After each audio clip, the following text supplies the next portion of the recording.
శాసనసభలో గురుకులాలపై చర్చ సందర్భంగా మంత్రి పొన్నం ప్రభాకర్ బీఆర్ఎస్ ఎమ్మెల్యే హరీష్ రావు మధ్య మాటల యుద్ధం నడిచింది. 10 ఏళ్ల పాలనలో తెలంగాణలో అనేక గురుకులాలు నిర్మించామని హరీష్ రావు అన్నారు. కాంగ్రెస్ అధికారంలోకి వచ్చాక వాటి గురించి పట్టించుకోవడం మానేసిందన్నారు. అయితే హరీష్ రావు మాటలకు మంత్రి పొన్నం ప్రభాకర్ కౌంటర్ ఇచ్చారు. 10 ఏళ్లలో గురుకులాలకు ఒక్క సొంత భవనం ఎందుకు కట్టలేదని ప్రశ్నించారు.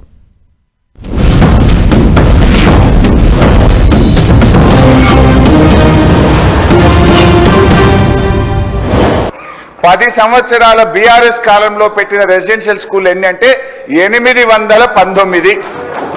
అంటే మీ 56 ఏళ్ల మీ పాలనలో మీరు పెట్టి 203 అయితే 10 ఏళ్ల బీఆర్ఎస్ పాలనలో పెట్టిన గురుకులాలు 819. ఆ రోజు గురుకుల పాఠశాలల్లో చదివే విద్యార్థుల సంఖ్య 2-3 లక్షలు ఉంటే ఈ రోజు 8-10 లక్షలు పెరిగిందంటే అది బీఆర్ఎస్ పార్టీ చేసినటువంటి కృషి. ఆ రోజు హాస్టళ్లలో కొలిసి అన్నం పెట్టేవాళ్ళు.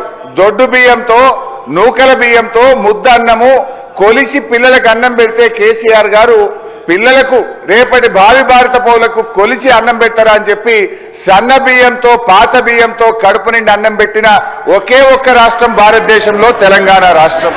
మా ప్రభుత్వము గురుకులాలకు సంబంధించి రెసిడెన్షియల్ స్కూల్స్ కు సంబంధించి అన్ని రకాల బాధ్యత తీసుకుంటాం.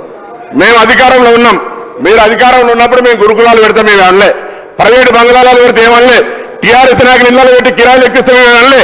మొన్న కిరాయి కట్టకపోతే తలుపులు బంద్ చేస్తామంటే తోడుకలు తీస్తామని చెప్పినాం. ఎందుకంటే బంద్ చేయొద్దు పిల్లలకు విద్యాభవనం మేము కిరాయిలు ఇచ్చినాం. మేము 2004 నుంచి 14 దాకా గ్రీన్ ఛానల్ ఉండే. మీరు 10 ఏళ్లలో గ్రీన్ ఛానల్ తీసేసి ఇయ్యాలని వాళ్ళు అడుగుతా ఉన్నారు.